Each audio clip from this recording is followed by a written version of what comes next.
ഉടമ്പടി എടുക്കുന്ന ഈ 90 ദിവസങ്ങൾ എന്ന് പറയുന്നത് ഒരു അനുഗ്രഹത്തിൻ്റെ ഒരു കാലയളവാണിത്. ഈ 90 ഡേയ്സ് വെയിറ്റിംഗ് പീരീഡ് കഴിഞ്ഞ് കഴിയുമ്പോൾ നമ്മൾ സബ്മിറ്റ് ചെയ്തിട്ടുള്ള നിയോഗങ്ങളൊക്കെ സാധിച്ചു കിട്ടുന്നത്. അത് എങ്ങനെയാണ് ഈ നിയോഗങ്ങളൊക്കെ സാധിച്ച് കിട്ടുന്നത്, എന്ത് മിറാക്കിളാണ് അതിനിടയിൽ സംഭവിക്കുന്നത്? ചില കാര്യങ്ങളൊക്കെ നമ്മൾ മാക്സിമം നമ്മുടെ ലെവൽ ബെസ്റ്റ് ട്രൈ ചെയ്തിട്ട് കിട്ടാത്ത ഒത്തിരി കാര്യങ്ങളുണ്ട്. അപ്പോൾ ആ നിയോഗങ്ങളൊക്കെ നമ്മൾ നടക്കില്ല എന്ന് പറഞ്ഞ് മാറ്റി വെച്ചിരിക്കുന്ന കുറച്ച് കാര്യങ്ങൾ, ആ കാര്യങ്ങളിലൊക്കെ മാതാവ് ഇടപെട്ട് നമുക്കത് സാധിച്ചു തരുന്നു. ഒത്തിരി മിറാക്കിൾസ് നമുക്ക് ഡേ ബൈ ഡേ നമ്മൾ ആ സാക്ഷ്യങ്ങളിലൂടെ എല്ലാം നമ്മൾ കാണുന്നുണ്ട്. എങ്ങനെയാണ് ഇത്രയധികം നിയോഗങ്ങളിലൊക്കെ മാതാവ് ഇടപെടുന്നത്? ഈ 90 ഡേയ്സ് എന്നുള്ള ആ കാലാവധിക്ക് ഇത്രയും ഇമ്പോർട്ടൻസ് ഉണ്ടോ? ഈ ഉടമ്പടിക്ക് ഇത്രയും പവർഫുൾ ആണോ? എങ്ങനെയാണ് ഇത്രയും പവർഫുൾ ആവുന്നത് എന്നൊക്കെയാണ് നമ്മൾ ഈ വീഡിയോയിൽ നോക്കുന്നത്. അതെ, ഈ ഉടമ്പടി പ്രാർത്ഥന അല്ലെങ്കിൽ ഉടമ്പടി നമ്മുടെ ആ ഒരു പ്രെയർ മെത്തേഡ് എന്നുള്ളത് എഫക്റ്റീവായിട്ടുള്ള ഒരു പ്രെയർ പ്രാക്ടീസാണ്. നമ്മൾ യൂഷ്വലി ഫോളോ ചെയ്യുന്ന ഒരു പ്രെയർ പ്രാക്ടീസിൽ നിന്ന് എൻറ്റയർലി ഡിഫറെൻ്റ് ആയിട്ടുള്ള ഒരു മെത്തേഡാണ് ഉടമ്പടി പ്രാർത്ഥന അല്ലെങ്കിൽ ഉടമ്പടിയിൽ നമ്മൾ ആ ഒരു പ്രെയർ മെത്തേഡ്. ഒത്തിരി ഡിഫറൻസ് ഉണ്ട് നമ്മൾ സാധാ ഫോളോ ചെയ്യുന്ന പ്രാർത്ഥനയിൽ നിന്നും. മറ്റു പ്രാർത്ഥനകളിൽ നിന്നുമൊക്കെ വ്യത്യസ്തമാക്കുന്നത് ഈ പ്രെയറിൻ്റെ ഉടമ്പടിയിലെ 6 കണ്ടീഷൻസാണ്. 6 കണ്ടീഷൻസ് നമ്മൾ ഫസ്റ്റ് നമ്മൾ ഉടമ്പടിയിൽ ആ ഒരു ഉടമ്പടി എന്ന് പറയുന്നത് ആ കവനൻറ്റ് എന്നുള്ളത് ഒരു എഗ്രിമെൻ്റാണ്.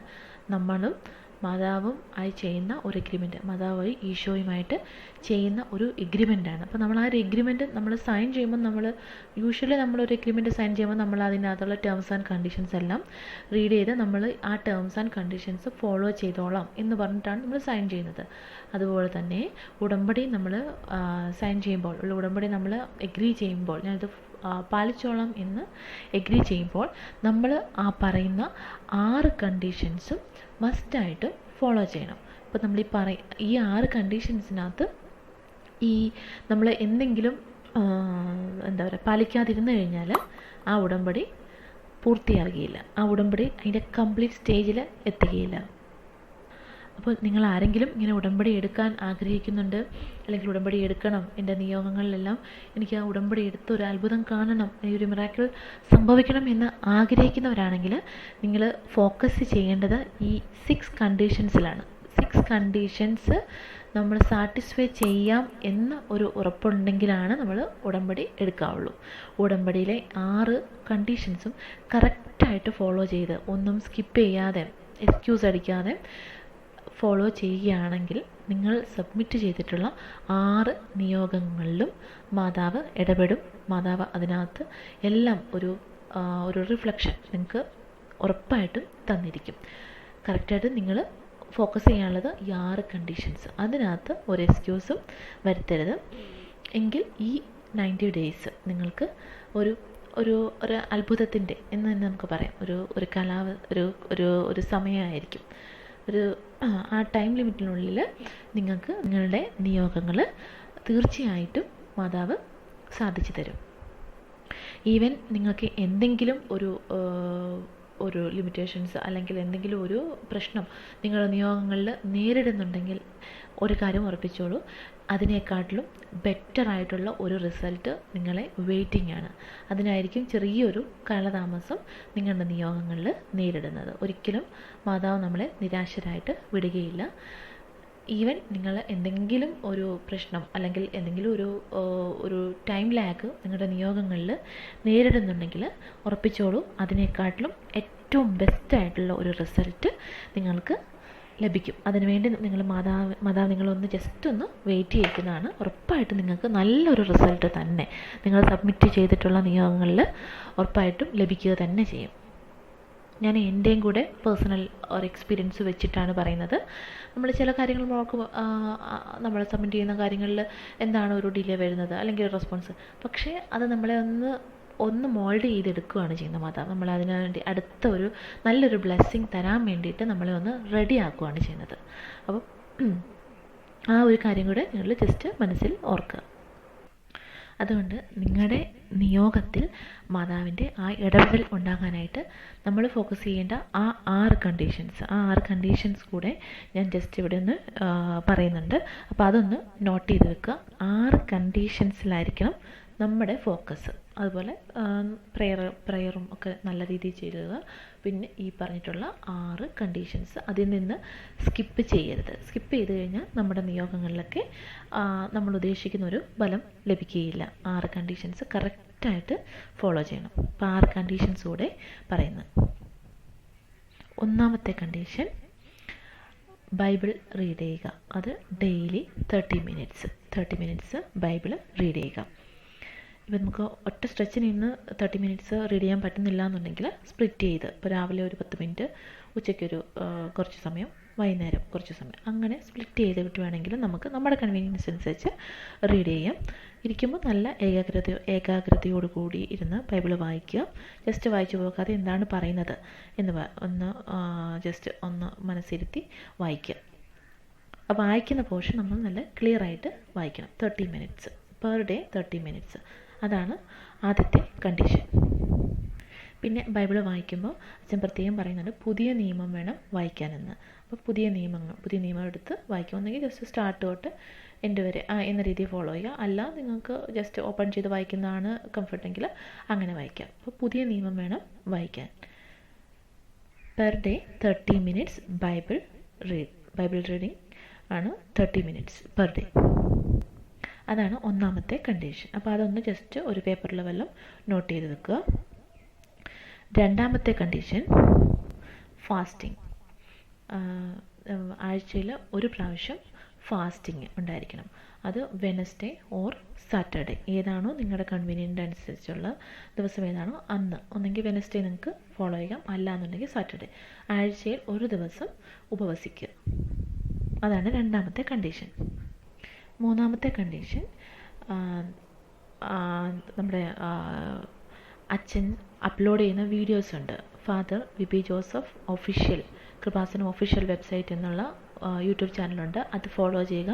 അതിൽ അപ്ലോഡ് ചെയ്യുന്ന വീഡിയോസ് ആഴ്ചയിൽ ഒരു പ്രാവശ്യം വെച്ച് എവറി ട്യൂസ്ഡേയ്സിലാണ് അപ്ലോഡ് ചെയ്യുന്നത്. അപ്പം അത് സ്കിപ്പ് ചെയ്യാതെ അത് കാണുക.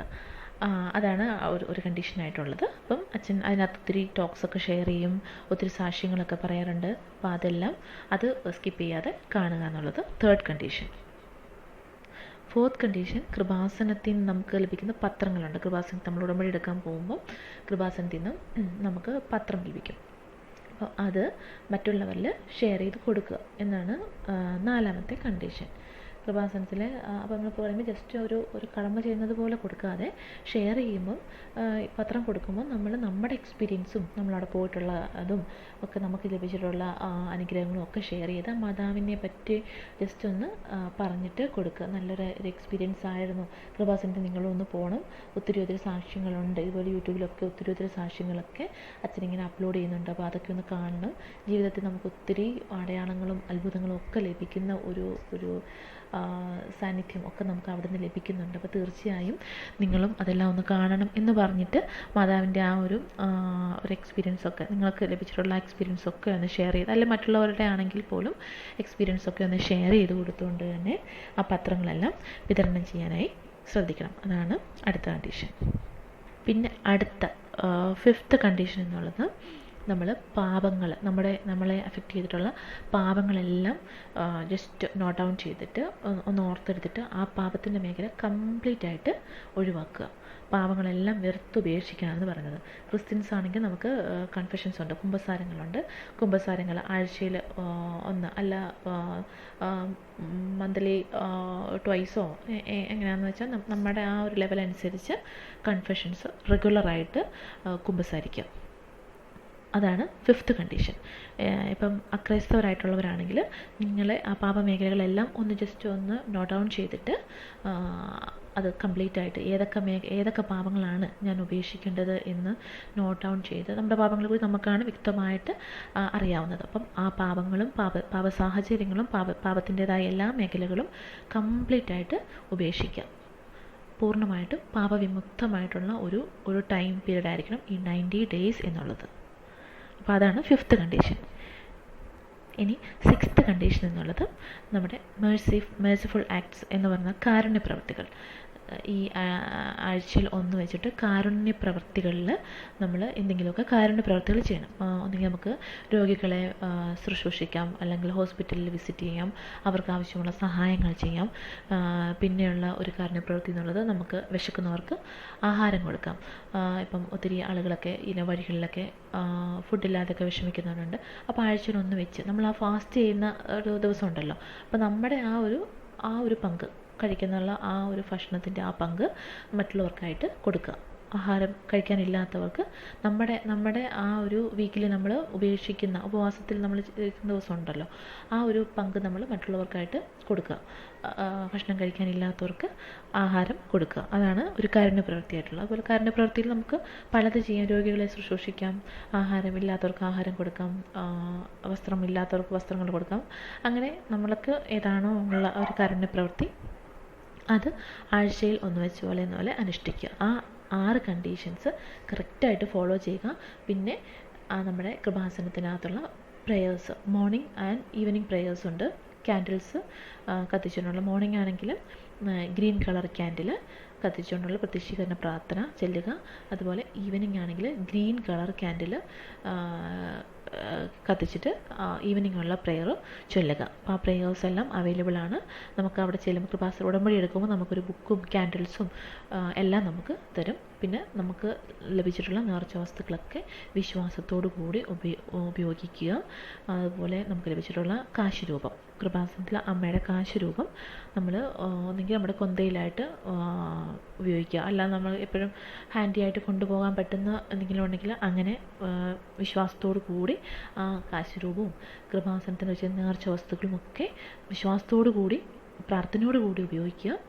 നിങ്ങൾക്കും നിങ്ങളുടെ ജീവിതത്തിൽ ഉറപ്പായിട്ടും ഒരു അനുഗ്രഹത്തിൻ്റെ ഒരു സാന്നിധ്യം ഉറപ്പായിട്ടും ലഭിക്കും. നമ്മൾ ആ സമർപ്പിച്ചിട്ടുള്ള നിയോഗങ്ങളിലൊക്കെ കറക്റ്റായിട്ട് മാതാവ് ഇടപെടും. നല്ലൊരു അനുഗ്രഹപ്രദമായൊരു സമയമായിരിക്കും ഈ 90 ഡേയ്സ് എന്നുള്ളത്. കറക്റ്റായിട്ട് നിബന്ധനയെല്ലാം കറക്റ്റായിട്ട് ഫോളോ ചെയ്ത് കഴിഞ്ഞാൽ അനുഗ്രഹത്തിൻ്റെ ഒരു പവർഫുൾ ആയിട്ടുള്ളൊരു ടൈമായിരിക്കും ഈ ഉടമ്പടിയുടെ ആ സമയം എന്നുള്ളത്. അത് കറക്റ്റായിട്ട് ഫോളോ ചെയ്യുക. പിന്നെ ഉടമ്പടി എടുക്കണോ എന്നൊക്കെ എന്തെങ്കിലും കൺഫ്യൂഷനിലുള്ളവരാണെങ്കിൽ ഞാൻ അവരോട് ഉറപ്പായിട്ട് പറയും, നിങ്ങൾ ഒരു പ്രാവശ്യമെങ്കിലും പോയി കൃപാസനത്തിൽ ഓൺലൈനായിട്ട് എടുക്കുന്നത് ഞാൻ എടുത്തിട്ടില്ല. ഞാൻ ഡയറക്റ്റായിട്ട് പോയി ഉടമ്പടി എടുക്കുകയാണ് ചെയ്തത്. അപ്പം ഞാൻ സജസ്റ്റ് ചെയ്യുകയാണെങ്കിൽ ഡയറക്റ്റായിട്ട് പോകാൻ പറ്റുന്നവരാണെങ്കിൽ ഡയറക്റ്റായിട്ട് കൃപാസനത്തിൽ പോയി ഉടമ്പടി എടുക്കുക തന്നെ ചെയ്യുക. അതൊരിക്കലും നിങ്ങൾക്ക് ലൈഫിൽ ഒരു നഷ്ടമായിരിക്കില്ല. അതെപ്പോഴും നിങ്ങൾക്ക് അതൊരു ലൈഫിൽ ഒരു അസറ്റായിരിക്കും. നമ്മൾ ആ കൃപാസനത്തിൽ പോവുകയും ആ ഉടമ്പടി എടുക്കുകയും ഒക്കെ ചെയ്യുന്നത് നമുക്ക് ജീവിതത്തിൽ ഒരു അസറ്റായിരിക്കും. ഒരു നല്ലൊരു മൊമെൻ്റ് ആയിരിക്കും അത്. ഒരു അനുഗ്രഹപ്രദമായ ഒരു സമയവുമായിരിക്കും, ഒരു ഡിസിഷനുമായിരിക്കും. അപ്പോൾ ഉറപ്പായിട്ടും നിങ്ങളൊക്കെ ഇങ്ങനെ ഉടമ്പടി എടുക്കണമെന്ന് ആഗ്രഹം ഉള്ളവരാണെങ്കിൽ അതിന് ഒരു റീതിങ്കിങ്ങിൻ്റെ ആവശ്യമില്ല. പോവുക, ഉടമ്പടി എടുക്കുക. നിങ്ങൾക്ക് മാതാവിൻ്റെ ആ ഒരു അനുഗ്രഹം എപ്പോഴും കൂടെ ഉണ്ടായിരിക്കും. മാതാവ് എല്ലാവരെയും സമൃദ്ധമായി അനുഗ്രഹിക്കട്ടെ.